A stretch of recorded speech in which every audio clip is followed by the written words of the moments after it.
Good morning, students. The another session of our financial management. Hope till now you are clear about each and every points of financial management. Now, yesterday we have seen the incidental finance functions. Basically, the finance functions are divided into two major parts. The first one that is executive and the second one that is incidental. Hope that point is clear in your mind. Now further, today we are going to discuss the organization of finance functions, that how the whole finance function is to be organized by different heads.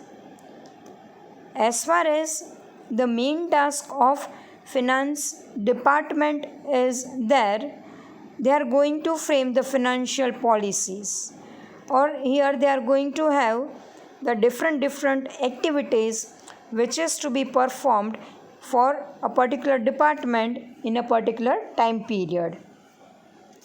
So each and every work that is related with the activity of finance, that is to be organized by the finance department, and that activity is now going to be divided into two different finance functions. The first function is the functions of controller, and second one that is functions of treasurer, that we'll discuss later on. But first and foremostly, here we are going to discuss the organization structure, or we can say that the chart of the organization. First and foremostly, we have BODs, that is board of directors, through which the organization is established, and these key persons are going to take the major decisions of the organization as a whole. Then after, the second position in the organization is of our president.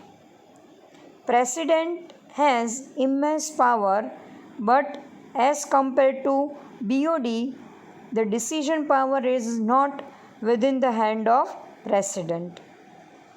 And then after, the VP, that is vice president of finance. As far as different departments are concerned with the organization, the dual main, or we can say that major importance is given to the finance department only. ઓર્ગેનાઇઝેશનમાં marketing department પણ છે, human resource department પણ છે, finance department પણ છે, production છે, and R&D departments are there. But out of the whole department, there is only a single department through which the main key personnel, that is BOD, is directly connected, and that department is finance department. ઓર્ગેનાઇઝેશનમાં કોઈપણ ડિપાર્ટમેન્ટના કોઈપણ decisions એ ડિપાર્ટમેન્ટના particular હેડ લઈ શકે છે.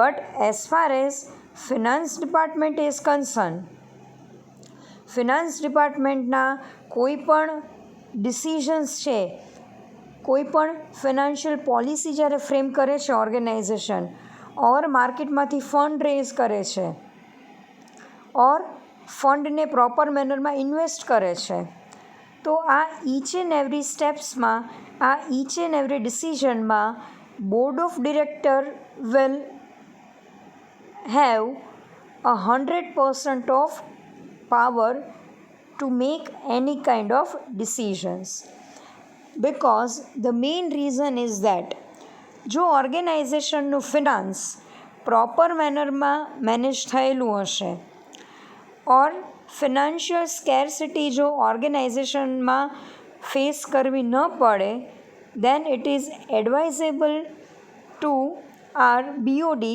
that is to took various decisions. એટલે board of director છે એ marketing ડિપાર્ટમેન્ટમાં બહુ ઇન્ટરફિયર નહીં કરે, or they are least concern with the HR manager પોતાની રીતે પોલિસી ફ્રેમ કરે છે, પોતાની રીતે એમ્પ્લોઈઝને ટ્રેન કરે છે, દેન આફ્ટર પોતાની રીતે કોઈ પણ એમ્પ્લોઈઝ છે એના પ્રમોશન કે ડિમોશનનું ડિસિઝન લે છે. એમાં BOD બહુ મેક્સિમમ ઇન્ટરફિયરન્સ નહીં કરે. But as far as financial department is concern, finance ડિપાર્ટમેન્ટનું કોઈ પણ એવું ડિસિઝન નહીં હોય કે જેમાં મેઇન પર્સનનું ઇન્ટરફિયરન્સ નહીં હોય. But that is quite necessary, કારણ કે કંપનીને જો તમારે સ્મૂધલી રન કરવી હોય, કંપનીને જો તમારે સક્સેસફુલી રન કરવી હોય, અને એ તમારે અગેન લોંગ પીરિયડમાં જો ઓર્ગેનાઇઝેશનને તમારે રન કરવું હશે, તો ડેફિનેટલી જે તમારો હોલ્ડ છે, જે ફિનાન્સ ડિપાર્ટમેન્ટનો ઓર્ગેનાઇઝેશનમાં હોલ્ડ છે, એ તમારે સ્ટ્રોંગ રાખવો પડશે. એટલે અહીંયા બોર્ડ ઓફ ડિરેક્ટર્સ કોઈ પણ મેટરમાં, ફિનાન્શિયલ પોલિસીમાં જરા પણ એનું ડિસિઝન છે એ નોર્મલ નહીં કરી શકે, અથવા એમ નહીં કરી શકે કે ના ચલો ફિનાન્શિયલ મેનેજર છે એ ડિસિઝન લઈ લેશે, પછી મારા ડિસિઝનનું કે મારા લુકઆઉટની કોઈ રિક્વાયરમેન્ટ નથી. નહીં, ઈચ એન્ડ એવરી ડિપાર્ટમેન્ટના ઈચ એન્ડ એવરી ફંક્શન્સમાં જે કી પર્સોનેલ છે, again I am going to repeat, જે BOD છે એમાં 100% પોતાનું પ્રેઝન્સ આપશે. સો આ પોઈન્ટમાં આપણે લર્ન કરવાનું છે કે ફિનાન્સ ફંક્શન્સ છે એ કેવી રીતે ડિફરન્ટ પાર્ટ્સમાં ડિવાઈડ થાય છે. ફર્સ્ટ એન્ડ ફોરમોસ્ટલી આપણે ઇન્ટ્રોડક્શન ઉપર ફોકસ કરીએ. To raise finance at a right time and to utilise it most efficiently are the primary functions of financial management, whereas all other functions of management can be safely delegated to other officials of the business. The financial decisions are monopolized by the top management only. અહીંયા જે આપણે discuss કરેલું છે એ જ અહીંયા repeat થાય છે કે ઓર્ગેનાઇઝેશનના બીજા ડિપાર્ટમેન્ટના જે પણ મેનેજમેન્ટના ડિસિઝન્સના રાઇટ છે એ તમે બીજા ઓફિશિયલ્સને ડેલિગેટ કરી શકો છો. But as far as financial decisions R concern, it is to be taken by the top management only. This underlined the importance of financial management. એટલે જ આપણે કહીએ છીએ કે કદાચ તમે માર્કેટિંગ અથવા HR એ ઓર્ગેનાઇઝેશનનું થોડુંક વીક હશે તો ચાલશે, organisation is able to survive. But જો ઓર્ગેનાઇઝેશનનું ફિનાન્શિયલ ડિપાર્ટમેન્ટ જો પ્રોપર મેનરમાં નહીં રન થતું હોય તો તમારી પાસે ગમે તેટલા એફિશિયન્ટ એમ્પ્લોઈઝ હશે, તમારી પાસે ગમે તેટલી સારી માર્કેટિંગ સ્ટ્રેટેજી છે, બધી તમારું ફેલ થઈ જશે. એટલે ફિનાન્સને આપણે as compare to other management and as compare to other departments we are giving the maximum importance. The organization of finance functions may be illustrated as follows. એ આપણને ખબર જ છે, that is it is divided into 2 parts, that functions of controller and functions of treasurer. Now, as far as the large size business unit is concerned, basically ફંક્શન્સને divide કરવાનું main reason એ જ છે કે again the board of director or the financial manager is not able to took each and every functions in a proper manner. કારણ કે ઘણી બધી વખત ઓર્ગેનાઇઝેશન્સના ટ્રાન્ઝેક્શન્સ જ્યારે યુઝ હોય છે, ઓર્ગેનાઇઝેશન જ્યારે મેક્સિમમ ફંડને રેઝ કરે છે, અને એ પણ એકસાથે different sources through, equity through પણ રેઝ કરે છે, પ્રેફરન્સ થ્રુ પણ રેઝ કરે છે, અને ડિબેન્ચર્સ થ્રુ પણ રેઝ કરે છે. પ્લસ પોતાનું ઇન્ટરનલ કેપિટલ પણ ઓર્ગેનાઇઝેશન યુઝ કરે છે. તો આવી સિચ્યુએશનમાં 1 કે 2 પર્સન બધા ફંક્શન્સને ઇઝીલી સ્ક્રુટિનાઇઝ નહીં કરી શકે, બધા ફંક્શન્સને ઇઝીલી એ લોકો એનાલાઇઝ નહીં કરી શકે.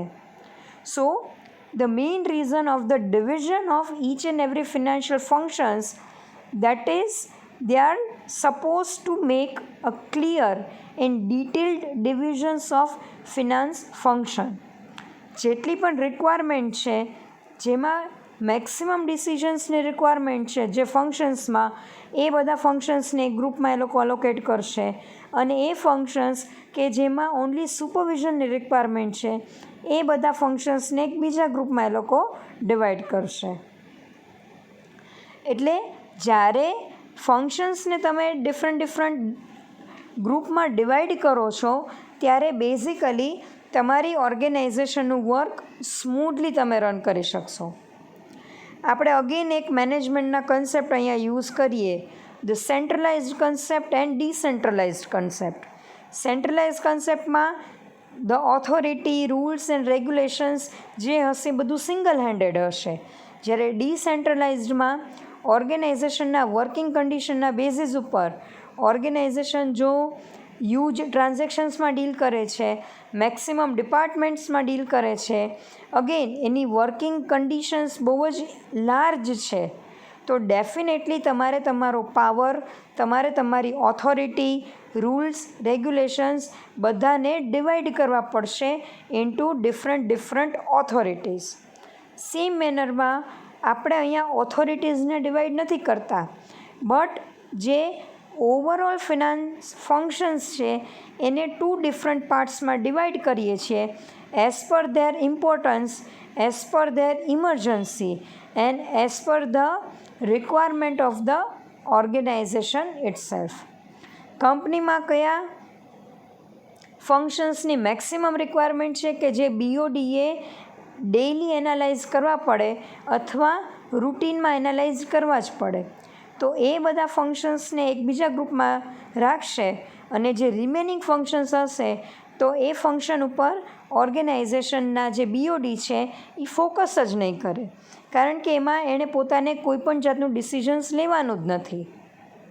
સો now we go further and here we are going to learn in a detail that how the functions are divided between the controller and the treasurer. Now the name itself suggests the controller. Controller means the person or the authority who is having a maximum power to make the alteration and to have a total control over the decisions of financial functions.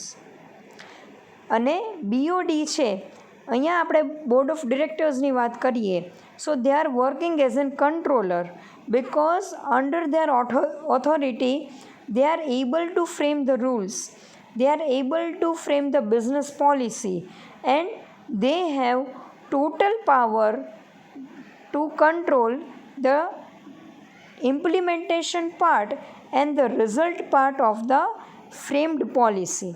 એટલે એ લોકો પાસે total control છે કે જે ઓર્ગેનાઇઝેશનની જે financial activity છે એને કેવી રીતે એ લોકો કંટ્રોલ કરી શકે અથવા એ લોકો કેવી રીતે એને મેન્યુપ્યુલેટ કરી શકે, મેન્યુપ્યુલેટ કરતાં બચાવી શકે. 6 ડિફરન્ટ ફંક્શન્સ છે કે જે કંટ્રોલરની અંડરમાં આપણે એને લર્ન કરશું. Under that the first one that is planning and budgeting. Financial planning અને જે ઇન્કમ અને એક્સપેન્ડિચર્સ છે એનું that is a rough estimation that will known as budgeting. So જે કંટ્રોલર હશે, controller that is a person who is working under the financial department. હવે કંટ્રોલરની activity એ હશે that is to make a plan and that is to prepare budget. એટલે financial plannings એટલે જેટલી પણ possibilities છે કે ઓર્ગેનાઇઝેશનના ફિનાન્શિયલ ઓબ્જેક્ટિવ્સને કેવી રીતે આપણે અચીવ કરીએ, તો એ પોસિબિલિટીઝના બેઝિસ ઉપર એ પોલિસી ફ્રેમ કરશે, એ પ્લાન આઉટ કરશે અને accordingly they are going to prepare the budget કે કરંટ યરમાં આપણે આટલી એક્સપેન્ડિચર્સ અને આટલી ઇન્કમ આપણે બેર કરશું અને દેન આફ્ટર જે પ્લાનિંગ અને બજેટિંગ છે એ ટોપ મેનેજમેન્ટમાં જશે and top management will going to finalized the planning and budgeting for financial department. Second one, that is accounting. As far as accounting is concerned, that is the entries of different kinds of business transactions of a particular unit. તમે જ્યારે તમારી બિઝનેસનું કોઈ પણ transaction થાય છે, પરચેઝનું થાય છે, સેલ્સનું થાય છે, તમે શેર્સ ઇસ્યુ કરો છો, તમે ડિબેન્ચર્સ ઇસ્યુ કરો છો, તમે તમારી લાયબિલિટીને પે ઓફ કરો છો, તમે ડેટર્સ પાસેથી મની રિસીવ કરો છો, તમે ક્રેડિટર્સને પે કરો છો. કોઈ પણ ટ્રાન્ઝેક્શન્સમાં જેમાં મની ઇન્વોલ્વડ છે, જો એ ટ્રાન્ઝેક્શન્સ ઓર્ગેનાઇઝેશનમાં થાય છે તો એનું રેકોર્ડ કરવું દેટ ઇઝ કમ્પલસરી અને એનું recording as per the accounting rules, as per the accounting standards જે ઓર્ગેનાઇઝેશનના અકાઉન્ટન્ટ હશે એ પ્રિપેર કરશે. At the end of the year એ અકાઉન્ટ્સ છે એ બીઓડી અથવા જે તમારા ફિનાન્શિયલ મેનેજર છે એને ચેક કરશે અને then after they are going to see that if there is any error or fraud in the books of accounts or not. એટલે અગેન જે પર્સન જે કંટ્રોલર હશે એ અકાઉન્ટન્ટ ઉપર પોતાનો કંટ્રોલ રાખશે કે જેથી કરીને અકાઉન્ટન્ટ છે એ પ્રોપર મેનરમાં અકાઉન્ટ્સ પ્રિપેર કરે. Third one, that is internal control.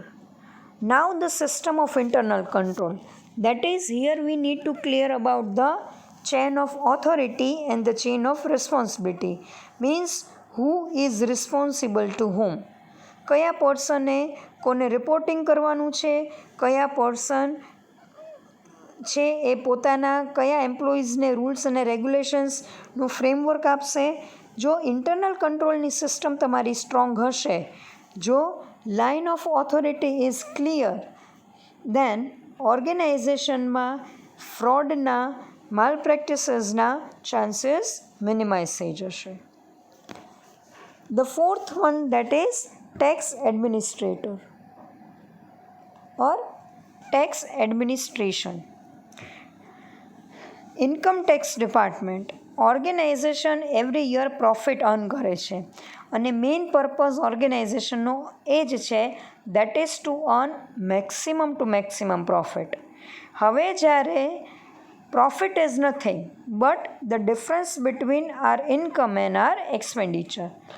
હવે તમે જ્યારે પ્રોફિટ અર્ન કરો છો ત્યારે આપણી ડ્યુટીમાં આવે છે that we are going to pay a particular amount of tax to our tax department.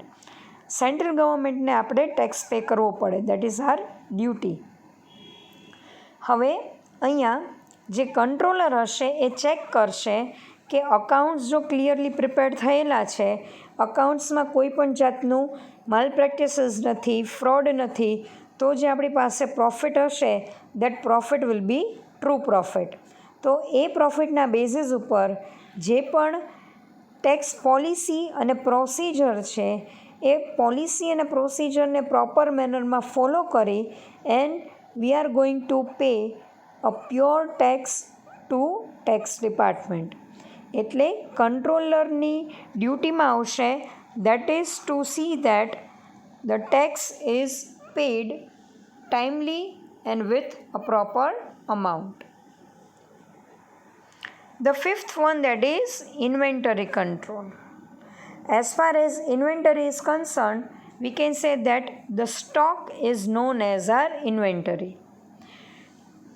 આપણે ટ્રેડિંગ અકાઉન્ટ પ્રિપેર કરીએ છીએ ત્યારે ક્લોઝિંગ સ્ટોક અને ઓપનિંગ સ્ટોક એની એન્ટ્રી આપીએ છીએ, પણ other than closing and opening stock ઓર્ગેનાઇઝેશનમાં ઇન્વેન્ટરી તમારું રો મટીરિયલ પહેલાં થશે કે જ્યારે તમારી ઓર્ગેનાઇઝેશનમાં કોઈ પણ પ્રોડક્ટને પ્રોડ્યુસ કરવા માટે તમે રો મટીરિયલ પરચેસ કરો છો, તમારી ઓર્ગેનાઇઝેશનમાં એ મટીરિયલ આવી જાય છે, then that will become your inventory. After raw material, the second one will be WIP, that is work in progress. કે તમારું રો મટીરિયલ ઉપર હવે પ્રોસેસ સ્ટાર્ટ થઈ ગઈ છે, but yet it is not finished. So first that is raw material, then after WIP, then after finish goods. જે final goods available છે એમાં પછી આપણે ક્લોઝિંગ સ્ટોક અને ઓપનિંગ સ્ટોકનું એની એન્ટ્રી આપણે બુક્સ ઓફ અકાઉન્ટ્સમાં આપીએ છીએ. So now it is a duty of controller that is to see that inventory must be managed in a proper manner with the minimum inventory cost. ઇન્વેન્ટરીને handle કરવા આપણે additional cost બેર કરવાની નથી. જેટલી requirement છે એટલી જ ઇન્વેન્ટરી માર્કેટમાંથી પરચેસ થશે, એના બેઝિસ ઉપર પ્રોડક્શન થશે અને એના બેઝિસ ઉપર we are going to sell our product in the market. જો એક્સેસ ઇન્વેન્ટરી તમે પરચેસ કરશો તો definitely it will become costly for the organization. The sixth one, that is appraisal and reporting. Now, to compare actual performance with operating plans and standards and to report the result of operations to all level of management, the reporting must be there. આપણે જે plan out કરેલું છે એ plan આઉટના basis ઉપર આપણને જે result મળે છે, so now it is a duty of controller that is to compare the objectives with the result one. જે તમને રિઝલ્ટ મળેલું છે એને તમે ઓબ્જેક્ટિવ સાથે કમ્પેર કરશો, સો બે રિઝલ્ટ મળવાના ચાન્સીસ છે. The first one that is we are getting the positive result, means as per the plan if we are getting the result, then our objectives is to be fulfilled or we are able to achieve our objectives. The second one is if we are getting the negative result, means as per the plan we are not getting the result. So જ્યારે negative result આવે છે ત્યારે it is a duty of controller that is to submit a proper report and a proper comparison of actual result with the planned one. એટલે loop હોલનો idea આવી જશે કે ઓર્ગેનાઇઝેશનમાં ઓબ્જેક્ટિવ્સને implement કર્યા પછી કયા કયા એવા સ્ટેપ્સ છે કે જેના બેઝિસ ઉપર ઓર્ગેનાઇઝેશનના ઓબ્જેક્ટિવ્સ છે એ ફૂલફિલ થતા નથી. So comparison must be there and reporting must be there. Now it also include the supervision and coordination of preparation of report to government agencies. Again, જો તમારું પ્લાન આઉટ ઓર તમારા planned objectives ગવર્મેન્ટની કોઈ પણ પોલિસીને represent કરતા હશે, સો in that matter the reporting must be there.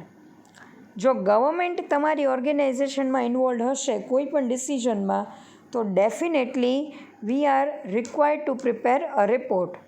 So on the basis of that report the government is able to make the comparison and they are going to take the different decisions.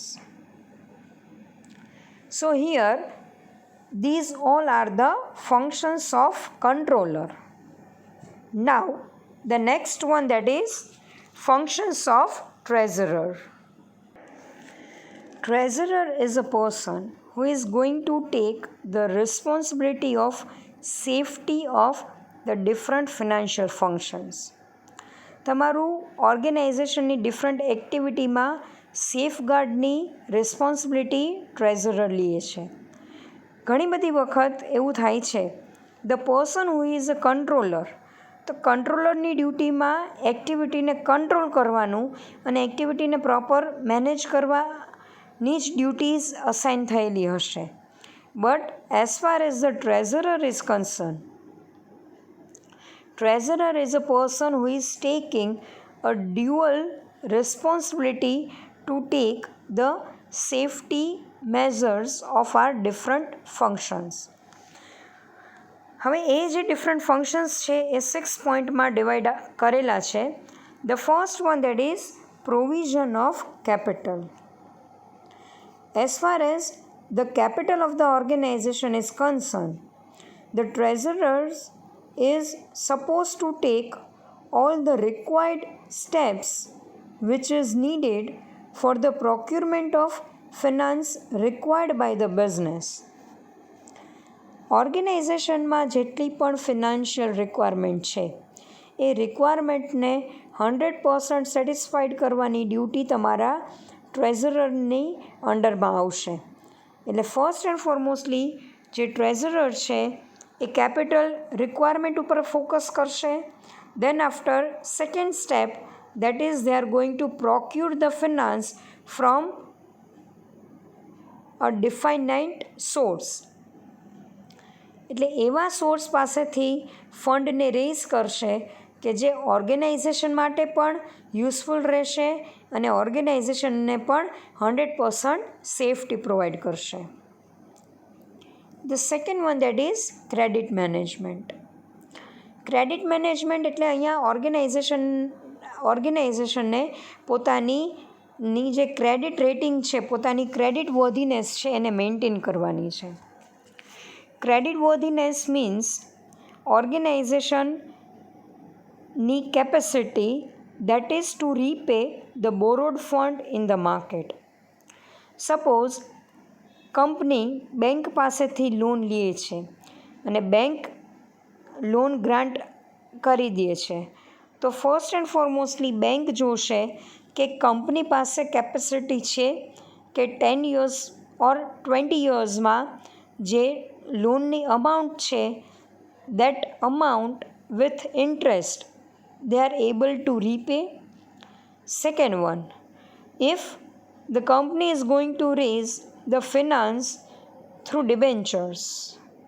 ડિબેન્ચરથી જો તમે ફંડને rays કરો છો તો again debenture holder એ વસ્તુ ઉપર focus કરશે કે કંપનીની કેપેસિટી છે કે અમને આફ્ટર 5 years ઓર આફ્ટર 6 years અમારું કેપિટલ રીપે કરે with a regular payment of interest rate. So the credit management એટલે કંપનીએ પોતાની ક્રેડિટ વર્ધીનેસ માર્કેટમાં સ્ટ્રોંગ રાખવી પડશે કે જેને લીધે માર્કેટમાં ક્રેડિટ ઇઝીલી તમે રેઝ કરી શકો. એક નોર્મલ એક્ઝામ્પલ આપું. તમારી કોઈ એક ફ્રેન્ડ છે કે જે રેગ્યુલર આવે છે કોલેજમાં, તમારી સાથે બેસે છે, તમારા એની સાથે ઘણા સારા કોન્ટેક્ટ છે. હવે એ ફ્રેન્ડ તમારી પાસે 500 રૂપીસ ક્રેડિટના બેઝિસ ઉપર માગે છે કે હું ઘરે પર્સ ભૂલી ગઈ છું and I want 500 rupees from you. અને તમે એને બિંદાસ આપી દો છો બિકોઝ તમને ખબર જ છે કે આ વ્યક્તિ રોજ આવે છે, મારી બાજુમાં જ બેસે છે અને મારે એની સાથે ઘણા સારા રિલેશનશિપ છે, તો ઇઝીલી ક્રેડિટ આપણે એને આપશું. બટ સપોઝ કોઈ એક બીજી સ્ટુડન્ટ, બીજા ક્લાસની એક સ્ટુડન્ટ આવી અને તમારી પાસેથી રૂપીઝ માગે છે, ખાલી 100 રૂપીઝ માગે છે, પણ તમે એને ક્રેડિટમાં 100 રૂપીઝ નથી આપતા બિકોઝ તમે એ પર્સનને પણ ઓળખતા નથી અને તમારી ફ્રેન્ડ પણ એવું કહે છે કે આ સ્ટુડન્ટ રેગ્યુલર આવતી નથી, ક્યારેક આવે છે ક્યારેક નથી આવતી, એટલે જો તું એને મની આપીશ તો પછી એ તને ક્યારે રીપે કરશે એના ચાન્સીસ લેસ છે. સેમ એક્ઝામ્પલ આપણે બિઝનેસમાં કન્સિડર કરીએ કે જો બિઝનેસ પોતાના કેપિટલને ઇઝીલી મેનેજ કરી શકતી હશે, બિઝનેસ પોતાની વર્કિંગ કેપિટલને ઇઝીલી મેનેજ કરી શકતી હશે તો ડેફિનેટલી એ પોતાના ક્રેડિટને પણ રીપે કરી દેશે. તો હવે અહીંયા ટ્રેઝરરે પોતાના વર્કિંગ કેપિટલને ઇઝીલી સેફ કરવા પડશે, વર્કિંગ કેપિટલનો પ્રોપર મેનરમાં યુટિલાઇઝેશન કરવો પડશે કે જેના બેઝિસ ઉપર માર્કેટમાંથી એ લોકોને ઇઝીલી ક્રેડિટ ગ્રાન્ટ થાય અને તમારી ક્રેડિટ વર્ધીનેસ, તમારો ટ્રસ્ટ છે એ તમારા ક્રેડિટર્સના માઇન્ડમાં સ્ટેબલ રહે. The third one, that is investor relations. Investor means those person who are investing in our organization. The first investor, that are the shareholders, the bank, the creditors or other financial institutions. હવે આપણે being an organization, આપણે ડ્યુટીમાં એ આવશે કે we are having a sound and smooth relation with our investors. એટલે bank પાસેથી જે આપણે loan લીધેલી છે એ લોન ઉપર ઇન્ટરેસ્ટ આપણે ટાઈમલી રીપે કરીએ, શેર હોલ્ડર્સને આપણે પ્રોપર મેનરમાં ડિવિડન્ડ પે કરીએ, ક્રેડિટર્સનું જે ક્રેડિટ છે એ આપણે ઇઝીલી આપણે એ લોકોને રીપે કરી દઈએ. તો જો રિલેશનશિપ ઇઝીલી આપણે મેન્ટેન કરશું, એને સેફ રાખશું, તો નિયર ફ્યુચરમાં આપણે ટ્રાન્ઝેક્શન્સમાં આપણને કોઈ ક્વેશ્ચન માર્ક થશે નહીં. The fourth one, that is investment. હવે અહીંયા કંપનીના ઇન્વેસ્ટમેન્ટની વાત કરે છે. હવે ટ્રેઝરરની ડ્યુટીમાં આવે છે કે કંપનીએ જેટલા પણ સોર્સિસમાં ઇન્વેસ્ટ કરેલું હોય એ સોર્સિસનું પ્રોપર મેનરમાં રેગ્યુલર એનાલિસિસ થવું જોઈએ કે જેના બેઝિસ ઉપર કંપનીને આઈડિયા આવે કે તમારું ઇન્વેસ્ટમેન્ટ છે એમાંથી તમે પ્રોપર મેનરમાં રિટર્ન જનરેટ કરો છો.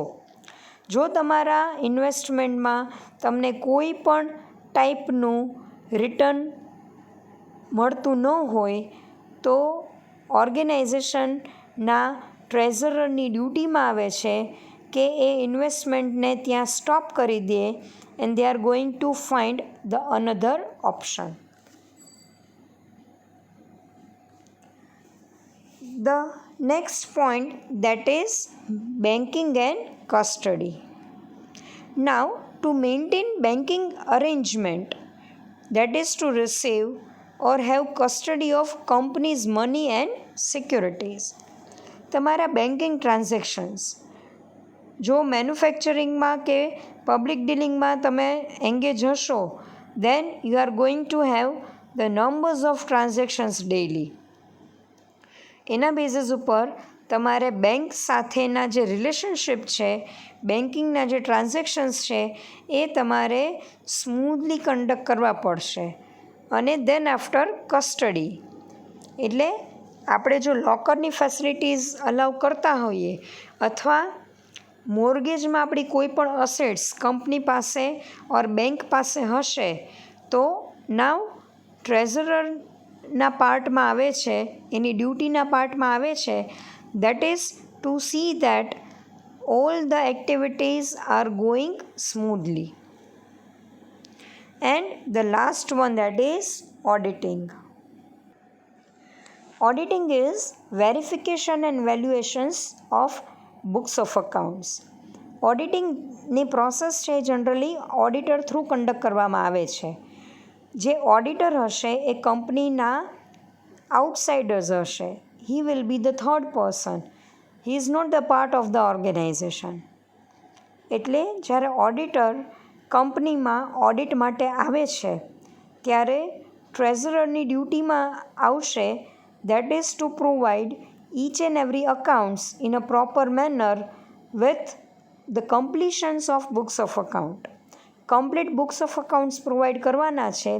પ્લસ ઓડિટરને કોઈ પણ જાતની ક્વેરી હોય કે કોઈ પણ જાતનું ફર્ધર એક્સપ્લેનેશનની રિક્વાયરમેન્ટ રહેશે, then the treasurer will help them. એટલે ટ્રેઝરરની ડ્યુટીમાં આવે છે that is to guide the auditor and to give the necessary information which is required by the auditor in a proper manner. So that's all about the functions of treasurer.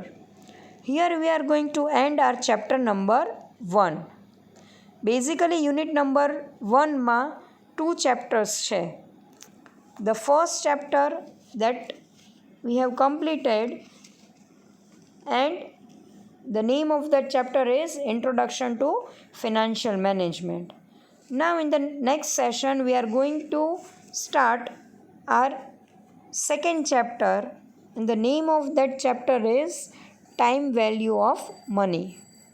Time value of મનીમાં practical sums include કરેલા છે, એટલે એ session પછી આપણે सम्सના basis ઉપર કરશું.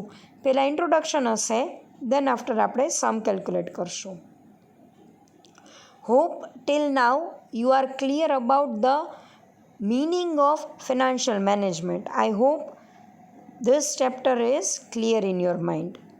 If you have any query regarding the particular chapter, then let me know personally. Hope this is clear to you. Thank you guys. Thank you so much.